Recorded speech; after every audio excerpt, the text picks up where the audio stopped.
All right, everybody, welcome to the Head First Performance Podcast. We're going to start today starting on a series of 4 podcasts and videos talking about Cynthia's adventures with the Grand Slam.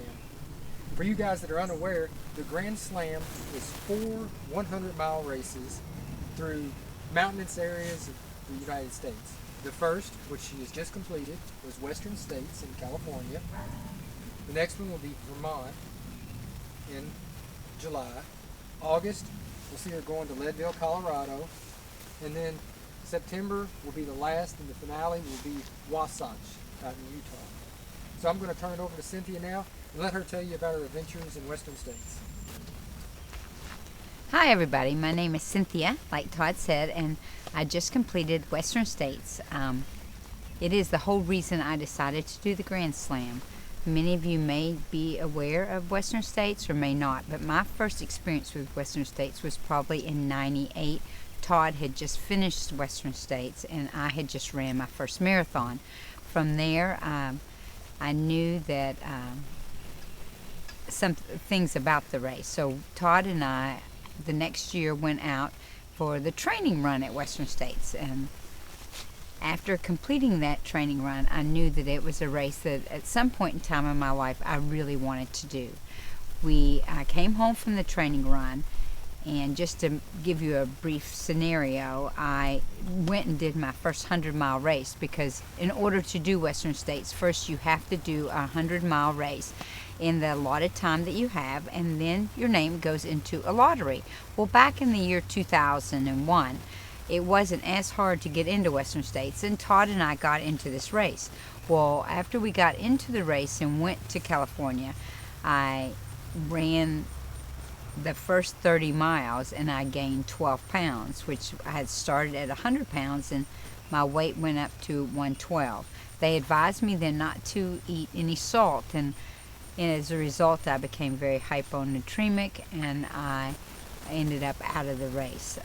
So it was a really hard time for me. So over all these years, I've always thought I would go back. So over the last 5 years, I have tried, ran my 100 miles, my name been put in a lottery, and it was never drawn. So on December the 6th, I think this past year, in 2014, my name was in for the lottery, and my name was drawn. So after that, I told Todd, this is my only opportunity probably to do the Grand Slam, because as I get older, I'm probably not going to first you have to get into Western States, and then you can sign up for the other races. And so that's what I did. So anyway, I have trained since December for these 4 races.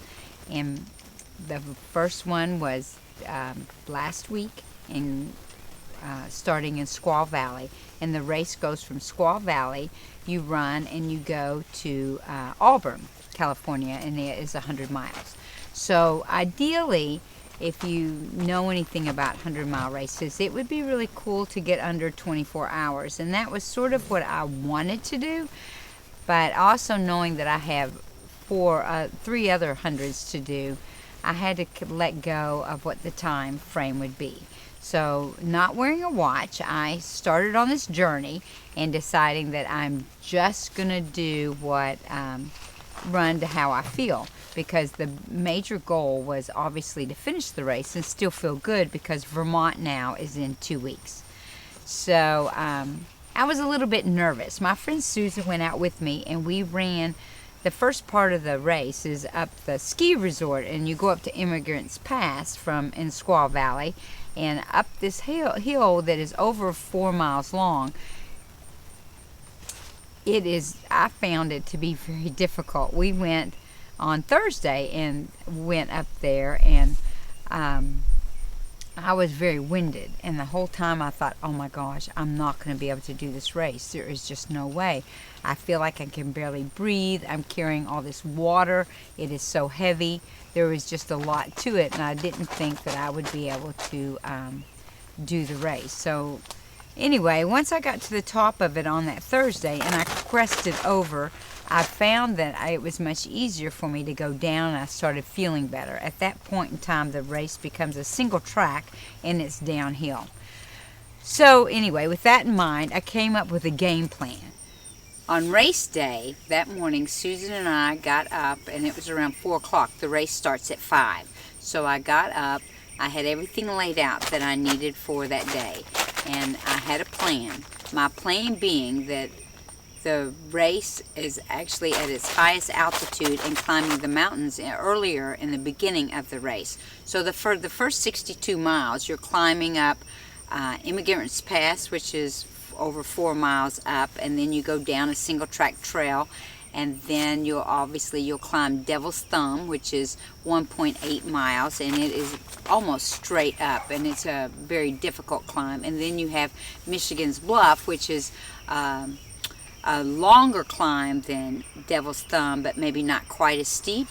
But these are your hardest climbs throughout the race, and in that time, there are some ups and downs and some great downhills throughout that time. And you also go through the canyons, which is like open fields. And it gets very hot. This all happens within the daylight hours. So I knew that my plan, knowing that I'm not wearing a watch, and really my only goal was to come out feeling really well, I wanted to be able to run through the night. So I thought, if I get through the day, just climb the mountains, run down the hills as fast as I could, and then shuffle in between, that I should be good to go by nighttime, and then I'd be able to run throughout the night. So that was sort of my game plan. I also knew that in Kentucky, we have a lot of humidity, so when it's really hot, you sweat a lot, and it's kind of uncomfortable. There, the heat might be there, but it's not quite as uncomfortable. So I felt like as I ran down the hills, or the mountains, each one has a river crossing. So I knew that when I got to that river crossing, I was going to lay down and cool my core body temperature off. And then it would also help with my quads, which I was actually burning going down the hill. So I tried not to worry about the fact that I tend to be able to run down really well. So that was my game plan. And then when nighttime came, my friend Susan was going to meet me at mile 78 after the river crossing, that I would change my shoes, and that was my plan. I didn't have a crew, which a lot of people have crew members and people that go with them, which is an awesome thing, but you know, it keeps it quite simple not to have that. I had 2 drop bags. One was at mile 62 at Forest Hill, which I knew would start to get dark, and I would have to have my flashlights. The next one was after the river crossing, which I would need a pair of dry shoes. And not knowing what the weather might be like, you know, I brought, or how high the river would be, I had to change of clothes in that drop bag. Otherwise, my plan was to go with whatever was on the course as far as food and water went. Now, I found that there are several major things that are very important when you're doing a 100-miler that you have to know first. One is your lighting, your headlamps. And I have actually fumbled with headlamps before and not known how to use them or how to change the batteries or whatever. So I had a new headlamp that Todd graciously bought for me, which was awesome. And I learned how to change the batteries and how it felt on my head. I ran with it beforehand, and I knew exactly what I needed to do for this headlamp. The second thing that I think is very important are shoes. I have struggled with blisters before, and before this summer I have always ran my trails in my road shoes. I have a huge bunion, my feet aren't great, so I've always ran in the same shoes. But after running through a lot of rain this past year and seeing how crippling blisters can be, that became a major concern of mine, to make sure that I had shoes in which I was not going to develop blisters, and figuring out how I was going to deal with that.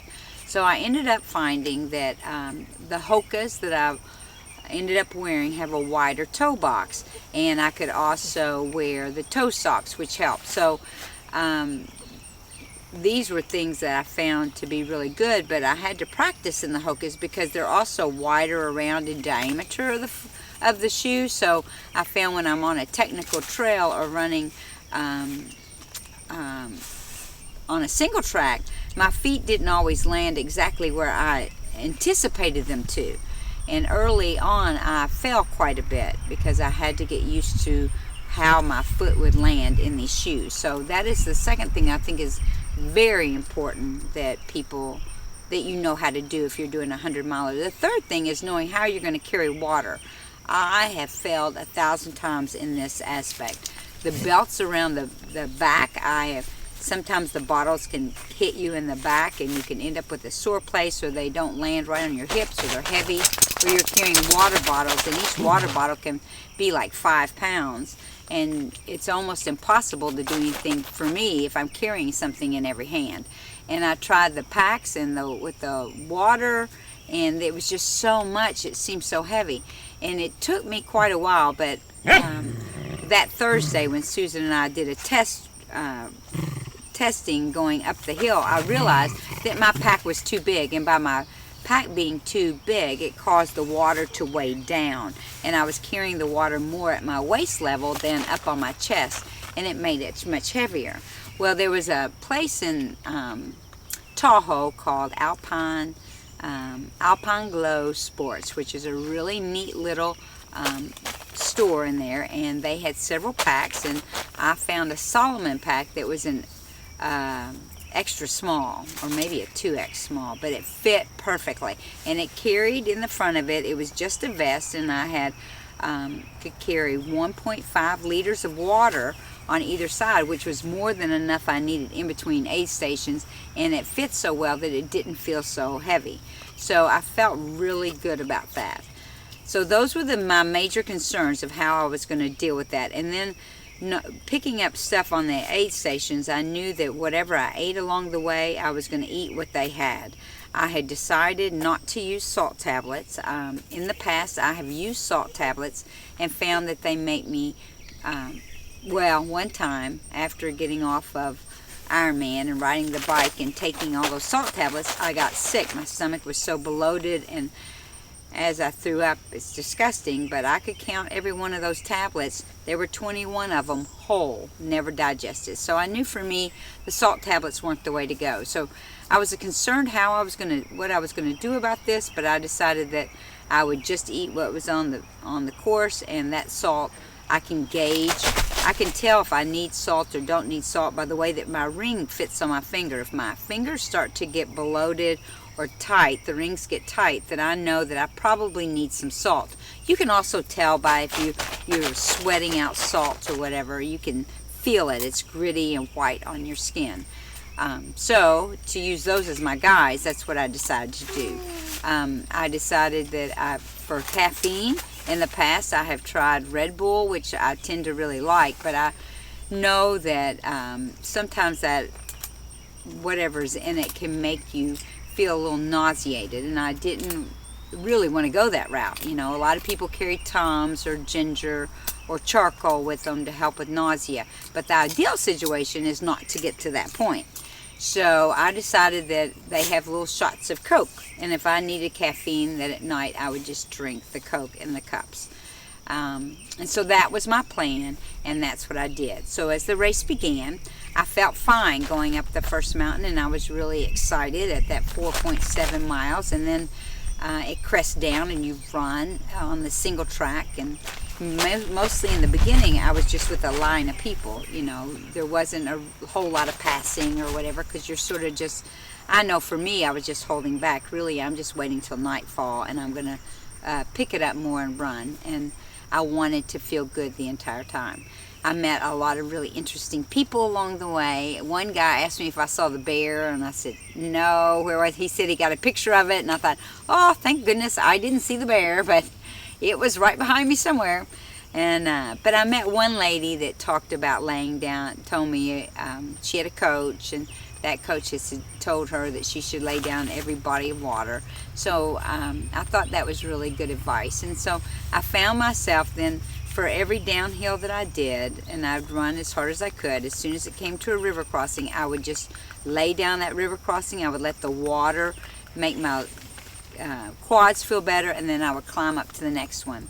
And so probably I would say around mile 30 or 40, I wasn't really around very many people. I was sort of all alone. So I was really, when I came into Forest Hill at mile 62, I was happy to see my friend Susan there.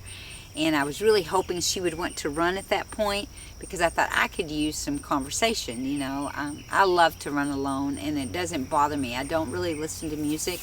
I can just be in tune with everything around me and say my prayers, and really enjoy that time. But sometimes it's nice to have someone to talk to. But she didn't feel ready at that time. But we had met a doctor before whose runner had dropped out. So she said, Doc would like to run with you for these 16 miles until I can meet you. And I thought, oh my God, that is awesome. So we ran together, and then it became nightfall. And it turned out to be just perfect, because he could tell if my breath got a little heavy. He'd say, okay, you need to slow down a little bit. But we were able to keep a pretty good pace and run. And then at the river crossing, Susan met me. We crossed the river, and then we head on our way. We did get lost one time, and unfortunately it was up a mountain. So we ended up going up some extra hill or mountain that we didn't need to, and I realized I didn't see any markings. And so at that point we turned around. I think it made me speed up though quite a bit, because we lost probably 30 minutes during that time, which in the end didn't matter, because I was just doing it for the fun of it. But I didn't want to be too close to the cutoff. I wanted to make sure that I had enough time. And so I found, as the night went on and the days went on, I still had the ability to be able to run, and run well, and not feel bad on the downhills. Now, I walked up all the uphills. But anyway, so I found in the end of this race, Susan and that Doc met us as we came out and hit the road, and he ran down the hill. They both ran in to the stadium with me and around the hill, and I felt like that I had just the most perfect race. There was no nausea, no vomiting, no sickness. I only ate what was on the course, and most of that was fruit in the beginning, and then I ate like a grilled cheese sandwich, and I drank chicken broth, and I had little shots of Coke, and for whatever reason all of it seemed to work, and I was just so happy when I was done. And you know, I realized that through this race I could not have done it without the support of Todd, my husband, that really has helped make all of this possible. And then my friend Susan, who ran with me, and the doctor. And so all in all, I felt like it was just the perfect day. And I look forward to telling you about Vermont in 2 weeks. Have a great day. Bye.